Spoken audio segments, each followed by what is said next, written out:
Rain fell like a curtain over the quiet town of Maple Glen, painting the windows of the small diner in streaks of silver. Inside, it was warm, the scent of coffee and grilled cheese mingling in the air.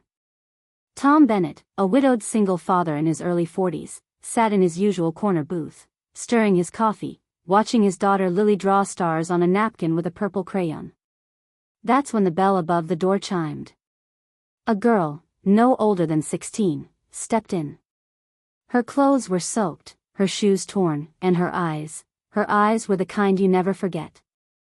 Not because of their color, but because of what was behind them: emptiness, exhaustion, and a quiet kind of surrender. The waitress, Maria, moved toward her gently. "Honey, are you okay?" "I just need to sit for a while," the girl murmured. Tom watched as she took the farthest booth.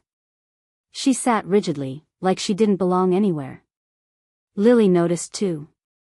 She whispered, "Daddy, she looks like a ghost." Tom nodded. "Yeah, baby. A lost one." When Maria brought her a glass of water, the girl looked at it like it was the first kindness she'd seen in days. Tom's instincts kicked in. He knew that look. He had seen it in the mirror after his wife died, when he thought no one would want a broken man with a grieving daughter. He slid out of his booth and walked over.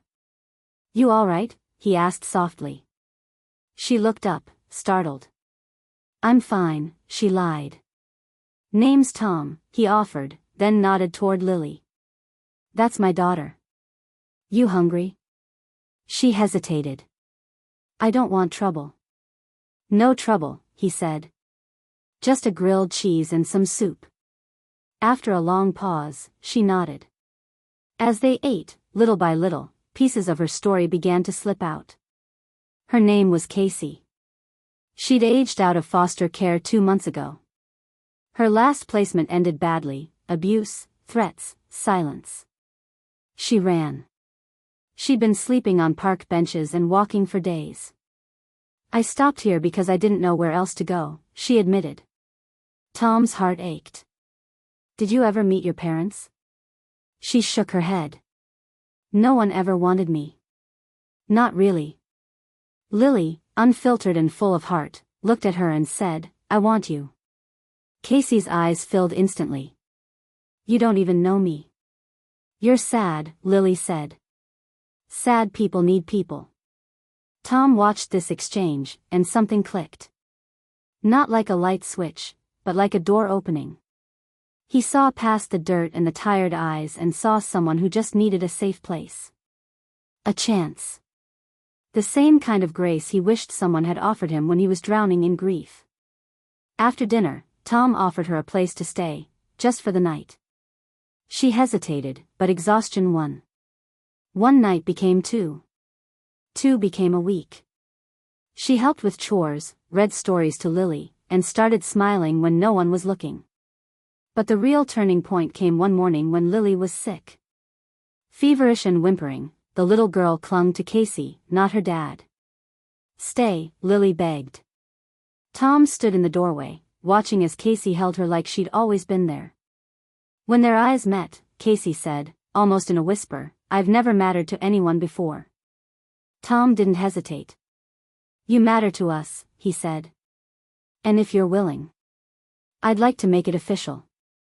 She blinked, stunned. "What do you mean?" "I mean adoption," he said, voice thick. "A real home. A real family." Tears streamed down her face. "But why me?" Tom smiled softly. "Because you were made to be loved. And because when you said nobody wants you, I realized I do." Months later, Casey stood in front of the judge, hand in hand with Tom and Lily. When the gavel dropped, she was no longer a girl with no last name. She was Casey Bennett. At the adoption party, she whispered to Tom, "I used to dream about someone picking me. Then I stopped dreaming. You gave it back." Tom looked at her the way a father looks at his child, with pride, with promise. "And you gave us back something too, hope. Sometimes, the people we rescue end up rescuing us. Love isn't always loud. Sometimes it starts with a plate of food, a quiet booth, and the simple courage to say, I do.